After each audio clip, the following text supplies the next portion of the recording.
Welcome back to my YouTube channel. Make sure to like and subscribe to the channel for more interesting stories like these.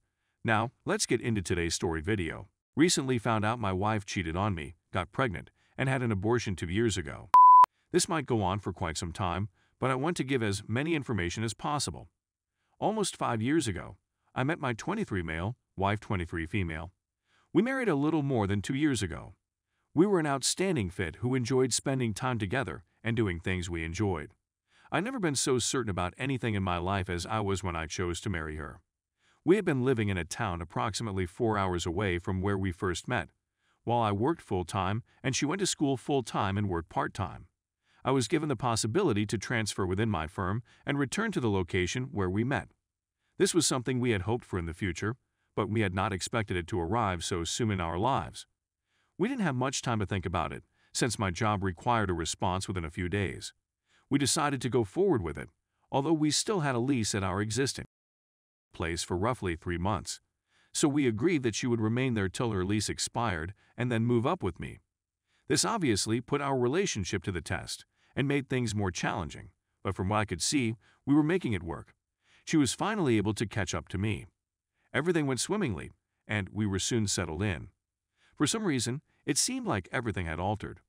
We battled all the time because she was so cranky. I'm sure there were times when I could have done better, but practically every one of these conflicts ended up being my fault. She made me feel like I was the worst spouse in the world, and that no matter how hard I tried to please her, it always backfired. She had reduced her studies at the local college to a couple and begun working full-time instead. She always appeared gloomy and like she was concealing something from me. I'm not usually the kind to spy through people's phones, but there was certainly something she was trying to hide from me on there. She had altered her password and erased my fingerprint. We had always been quite honest with each other and had nothing to conceal, so this was a major red flag for me. I shrugged it off, but it still affected me a lot. She decided a little over a year ago that she wanted to relocate to a city 2 hours away so she could complete her degree quicker. It was unfortunate timing, since I had recently discovered another work with considerably higher salary and hours that I couldn't let go of. So I assisted her in finding an apartment and relocating her. We hadn't been in the finest of places, so I reasoned that the distance would help our hearts grow fonder. I went down there every other week, and she came here whenever she could because of her hectic schedule. Things were still not going well, and things didn't seem to be improving no matter how hard I tried. She came up here at the end of December last year and said we needed to chat. We eventually got around to it on the last day she was here. Essentially, she informed me that she was uncertain about our relationship and where it was headed, but she did not expressly state that she desired a separation or divorce. I drove down to her after I got off work a few days after she had returned home to speak to her and attempt to restore our marriage. I hadn't told her I was on my way, but she contacted me when I was about 15 minutes away. She instructed me to turn around and go home when I informed her I was nearly there. I was distraught and hung up the phone, unsure of what to do or what to anticipate.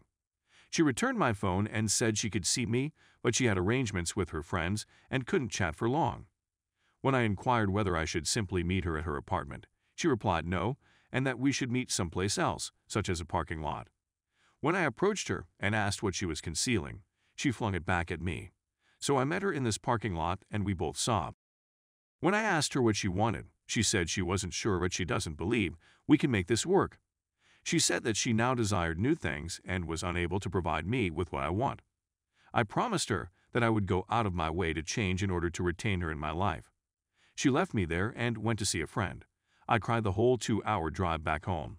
The following day, we spoke on the phone, and I told her I needed an answer. I'd want to hear her admit she wants a divorce if that's what she's pushing for. She did, after all, say it. But I couldn't accept the reason for her departure. Something else has to have occurred. She said it was the case and that she needed to concentrate on herself.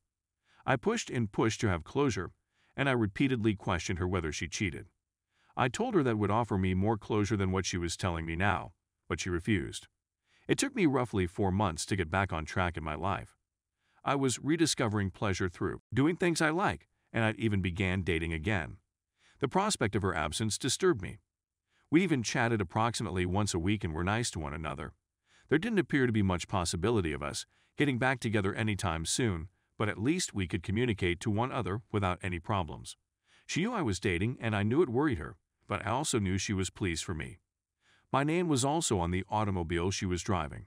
It needed to be repaired, and it would be too costly for her to take it to a shop, so I promised to fix it to assist her. She brought it to me about a week ago, and I mended it as we discussed our relationship and where we went wrong. It was a peaceful chat with no problems until she became emotional and stated, "I committed errors that I'm not proud of." This was something she hadn't stated before, so it worried me and made me suspect of her cheating. I didn't want to get into a fight, so I left it alone. We ended up going out to brunch together and having a great time. I'd been missing her a lot. She returned home, and that was the end of it. She contacted me the next morning to say she had a fantastic time with me. Then she said that she was perplexed and uncertain about us. So I asked her why she didn't want to share her errors with me. She informed me that I had no clue how horrible it was and that she had already suffered enough as a result of it. So I pushed and pushed, hoping to pull it out of her. Because my mind was creating so many assumptions, I couldn't simply leave it at this point.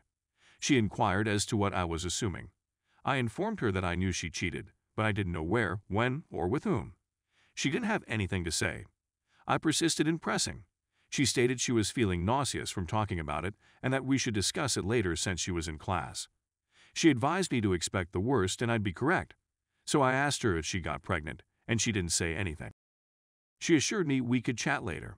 She contacted me a few hours later. I questioned whether I was correct about her being pregnant. She agreed. I inquired as to whether she had had an abortion. She agreed.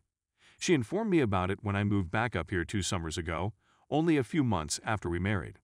She said she became inebriated and went home with a man. When the condom ruptured, she resorted to Plan B, yet she still became pregnant. Everything in me wanted to know who it was, but I also realized it wasn't worth jeopardizing my own life because of him. I was furious with her and didn't know what to do. So many things began to make sense, and I understood that all of the difficulties we had over the prior 2 years were not due to my being a horrible spouse, but because she was concealing everything from me and the guilt was crushing her. She couldn't say anything else but, "I'm sorry." She told me she was suicidal as a result of it and regretted she hadn't informed me. I'm not the sort of person who holds grudges, and I honestly hope that I can forgive her for what she did to me. I also recognize that this was really terrible for her to go through, so I'm not trying to seem selfish here. But just when I was regaining my happiness, she smacked me with this. I fell in love with her and wanted to spend the rest of my life with her. Obviously, in order to forgive her, I'll need to lay everything out on the table.